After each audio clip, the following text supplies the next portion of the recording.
So I just got in the HD8 ISO. We have it right here. I'm just gonna run over like the big high-level basics of this board, and then maybe we'll get into it in some more detail after we start working with it, so I can give you a little bit more input on how we're using it and exactly what we're doing with any of like the specific settings and things like that. So let's just take a look at the overall board here. It's probably about 18 inches or so long.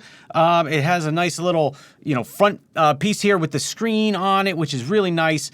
And let's just take a look at all the different little sections here that we have of this board real quick. So I'm gonna grab the GoPro here so I can show you real quick. So this first section right up here, we have various buttons here. We've got some dim buttons to lower the volume. We have a mute button, different speaker buttons, a way to use a talking headset if you have a headset that's connected to other people in your production. You can send sound to the studio monitors here if you have a monitor setup that you can listen to. So that's kind of some basics of volume control, talking with other people, communicating, and that kind of stuff. There's a call button on there that'll flash the little light on one of your BlackMagic cameras if you've got one of those. So that can come in handy to get the camera person's attention if you need to. The next section right over here has a whole bunch of different stuff in there. We've got our home button here. We've got different settings.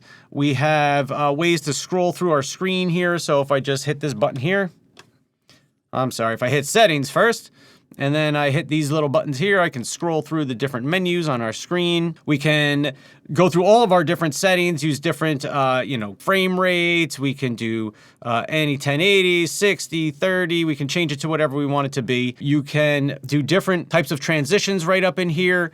We have different media players and borders and different ways to communicate. We can set up macros. This is essentially all of your settings for everything on the board. In the middle here, we've got our screen, which shows us exactly what we want to see, tells us our different menus and our options and things like that. In the next section over here, we've got our numbers, and you could just punch in different things into the screen here for like your frame rate or different things you might need to punch in a number for, so you can do that right there. There's also nice toggle buttons here that scroll back and forth. It got a great feel to it. I mean, the overall build of this whole thing is really solid. I mean, it's pro level stuff right here. This next section right here is kind of what we're going to be using to do all of our switching and controlling our audio. So if we take a look at the top right up here, we've got different cameras and our different inputs. We can work with our levels. We can solo different inputs. We can select them.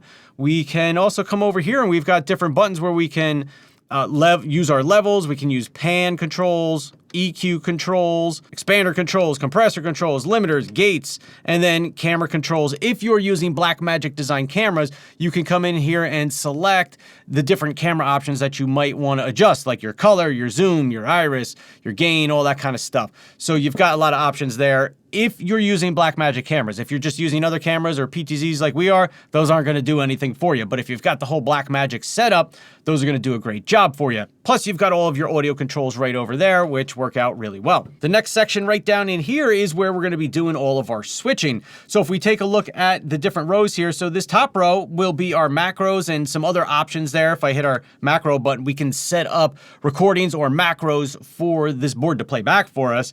So that's how you would select those. Below that, we've got a screen that shows us what our different inputs are. We can select the output, whatever is currently getting, streamed out to the world, is going to be in this top row here, and it'll show up as red. We can just hard cut to our different angles, or we can use our transition. So we can say, okay, I want this angle to be up next, and currently it's on this one. I want it to go to the green one. Then I can either use the T-bar here to make that transition, or I can just hit the auto button and it's gonna automatically fade between the two for us. So this is your main section that you're gonna be using when you're running your live broadcast, right? We're gonna be switching angles. I'm gonna say, okay, change it.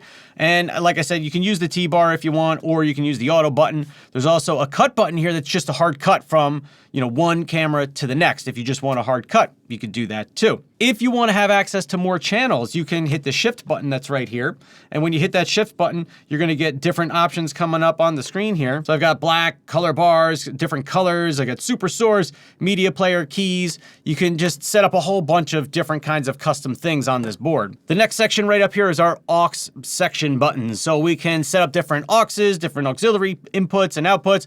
You can change back and forth in between the two. It's going to give you some information on the screen here. Select your different inputs, which is also going to correspond to our section down over here where you would see all the different outputs that you have for your system. So you've got your program, your previews, and your source selections all down here. So if I select one of my aux buttons, it's going to correspond down here with the camera buttons. And you can also select your aux 1, your aux 2. You can have different inputs. A lot of different connectivity options on this thing. You can route things wherever you want. It's got different ways to do all kinds of stuff, which is really cool. But this is just high level right now on the kinds of things that you can do with this board. The next little section right here is all of our different keyers, right? We've got different kinds of keys we can do here. If we wanted to run our macros that we might have recorded between changing angles and doing different things, we could hit our macro on. We've got our different keys, our key 1, 2, 3, and 4. You can turn them on by hitting the on button, and then it's going to turn it on for us. You can turn it off by hitting the on button again, and you can change your keys. You can have multiple keys on at a time. There's a lot of options there on how you can work with the keys. The next little section we have down here is our DVE and transitions. So we can have different types of transitions. There's dips. We've got our DVE, a sting, a mix of the transition, a wipe. You've got a lot of different options here, and you can set all this inside of the software as well as in the menu that's up here on the board itself. You can change the type of transition. A lot of options, again, on anything, however you want to customize it, really. You can do whatever you want. We've got our cut and our auto button here to change our angles or change our cameras from our settings over here. You've got the T-bar that you can do it fast or slow. You can change it however you want. Up in the top section over here, we have a bunch of different buttons. These are our stream and record options. Now we can record directly into this board because this is the ISO version of the HD8. Now, once we make a purchase, we're probably just going to go with the regular standard HD8. But if you want to record internally on this board, you can. We have the ability to grab a still from our output. We have the ability to record. We can stop, switch. We can go on air live. If you have this hooked directly up to the internet and you're set up to stream from it, you can stream right from this guy. And from what I hear, it does a pretty good job at it. When you want to go off air, you just hit off, and then it's going to go ahead and take it off air. The last section down over here is our downstream keyers. We have a downstream keyer 1 and a downstream keyer 2. You can turn them both on. They'll put different overlays on the screen for you.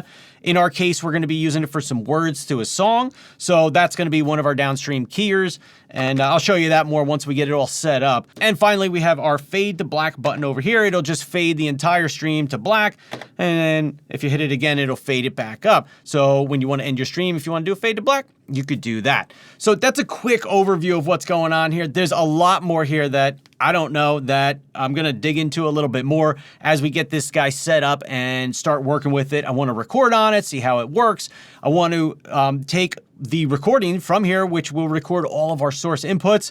And then I want to bring that into DaVinci Resolve. And then the cool part is that it will also create a DaVinci Resolve file that has all the cuts in it for us based on our live stream switching. So whatever was actually getting sent out, it will allow us to have that as a DaVinci Resolve timeline, I believe, once we get into Resolve. So I'm really curious to try that out, see how that all works out. Oh, and then on the back here, I mean, we've got tons of connectivity, all kinds of different connections here, SDIs, ins, outs. We've got multi-views to hook up to monitors so you can see what you're doing with this thing. You've got XLR inputs, you've got talk outputs, all kinds of good stuff back there, as well as a bunch of Ethernet ports that you got there. So lots of different kinds of connectivity there for this board. So I know that was a real quick, high-level look at this thing. If you've got questions, leave a comment down below. But that's where we're going to wrap it up on this one for today. And I'm going to go over actually tomorrow, after I'm filming this, and get this guy installed, and then we're going to try it out. And once I have a chance to try it out for a little while, I'm going to make a video over there at my church,